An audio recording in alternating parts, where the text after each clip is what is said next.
सोमवती अमावस्या के दिन सुहागिन महिलाएं भगवान शिव की पूजा करती है, अखंड सौभाग्य की कामना करती हैं। अब सुनते हैं सोमवती अमावस्या की कहानी। सोमवती अमावस्या की पौराणिक कथा के अनुसार एक बार एक साहूकार के 7 बेटे एक बेटी थी। उनके घर अक्सर एक ब्राह्मण भिक्षा लेने आता था।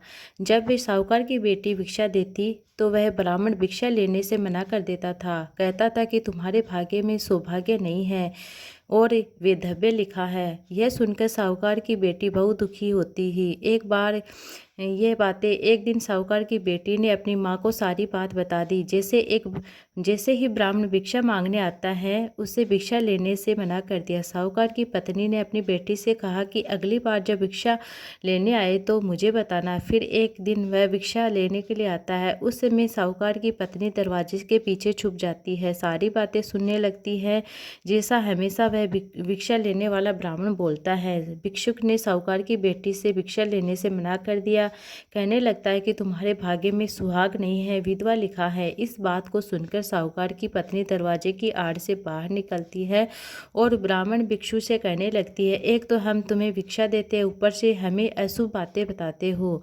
ब्राह्मण ने कहा कि मैं तो कुछ नहीं कहता, इसके भाग्य में जो लिखा वही सच बताता हूँ। आपकी बेटी के भाग्य में ऐसा ही लिखा है, जब भी विवाह के समय आपकी बेटी फेरे में रहेगी तो उस समय सांप आकर उसे डस लेगा, काट देगा, यह विधवा हो जाएगी। ब्राह्मण की ऐसी बातें सुनकर साहूकार की पत्नी दुखी होती है, लेकिन फिर ब्राह्मण से बोली, अगर आपको यह पता है कि वह विधवा हो जाएगी तो आपको यह भी पता होगा कि इसका क्या हल है, क्या उपाय है, फिर इसके सुहाग की किस तरह से उपाय कर सके। साहूकार की पत्नी ने ऐसा पूछने पर ब्राह्मण कहते हैं कि यहाँ से बहुत दूर एक सोना धोबन रहती है और वह सोमवती अमावस्या का व्रत करती है।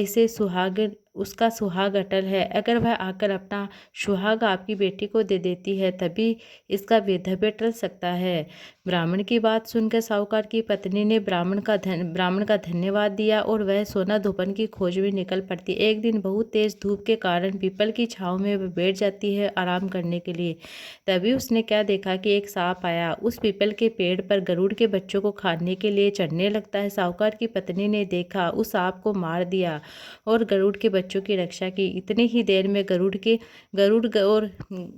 के माता पिता आ जाते हैं। देखा कि आसपास से खून ही खून फैला हुआ है। गरुड़ को लगा कि साहूकार की पत्नी ने ही मेरे बच्चों को नुकसान पहुंचाया है, इसलिए गरुड़ ने उसे चोंच मारी, हमला करना शुरू कर दिया। लेकिन फिर साहूकार की पत्नी ने किसी तरह से रोका और बताया कि उसने तो उसके बच्चे की रक्षा की है। गरुड़ ने जब इस सच को जाना तब कहने लगता है कि तुमने मेरे बच्चे की रक्षा की है, इसलिए बताओ कि मैं तुम्हारी कैसी सहायता कर सकता हूँ। साहूकार ने तब गरुड़ को बताया साहूकारनी ने गरुड़ को बताया, वह सोना धोबन की तलाश में निकली है, अगर वह उसे वहाँ पहुँचा देता है तो उसका बड़ा ही उपकार होगा। फिर साहूकारनी गरुड़ पक्षी के ऊपर बैठकर सोना धोबन के गांव में पहुंच जाती हैं। सोना धोबन के 7 बेटे बहुएं थी, लेकिन बहुओं के घर में काम करने का बहुत ही झगड़ा रहता था। साहूकारनी एक उपाय सोचती है। वह हर रात सभी सो जाने के बाद सोना धोबन के घर में चुपके से जाती है। घर का सारा काम करके सुबह जल्दी होने से पहले निकल आती हैं।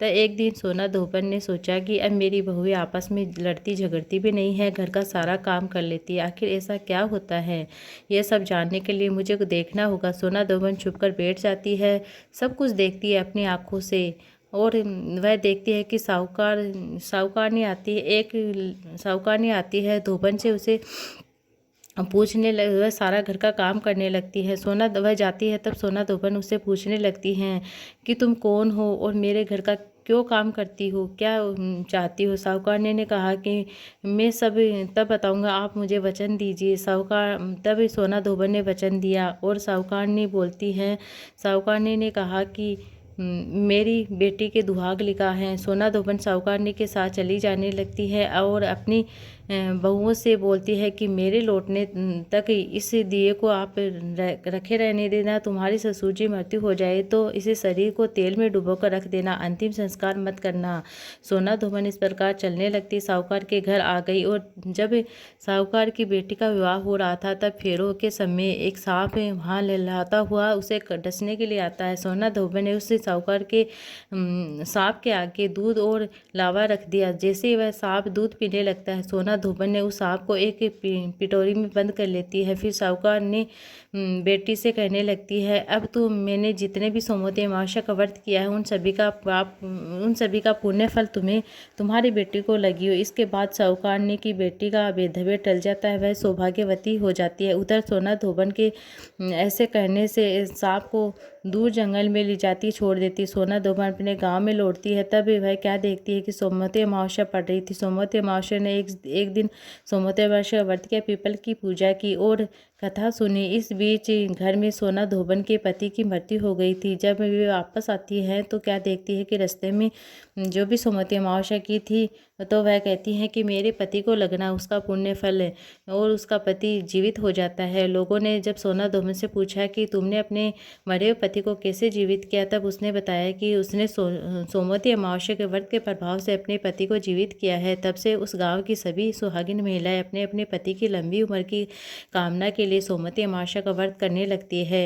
हे सोमवती अमावस्या, जैसे आपने साहूकार की बेटी और सोना धोबन के पति की रक्षा की, वैसे सबकी करना। जो भी सुहागिन महिलाएं हैं उन सभी को अमर सुहाग देना। इसी तरह से कथा को कहते सुनते उखाड़ा भरने वाले सभी महिलाओं की मनोकामनाएं पूर्ण करना, सभी का सुहाग अटल रखना। प्रेम से बोले सोमवती अमावस्या की जय हो।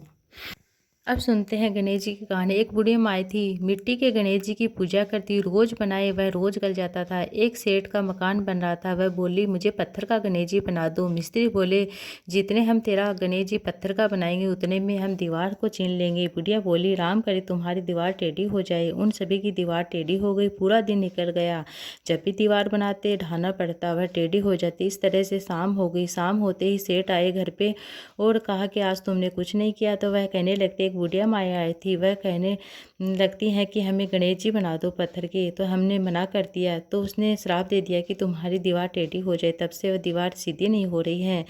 तो तब सेठ जी बुढ़िया माई को बुलाते हैं। सेठ ने कहा कि हम तेरा सोने का गणेश जी बनवा के देंगे, हमारी दीवार सीधी कर दो। सेठ ने बुढ़िया माई को सोने का गणेश जी बनवा दिया और सेठ की दीवार सीधी हो गई। जैसे सेठ की दीवार सीधी हुई वैसी सबकी करना। जो इस कथा को सुनता है कहता उखाड़ा पड़ता, सबकी कामनाएं पूरी करना।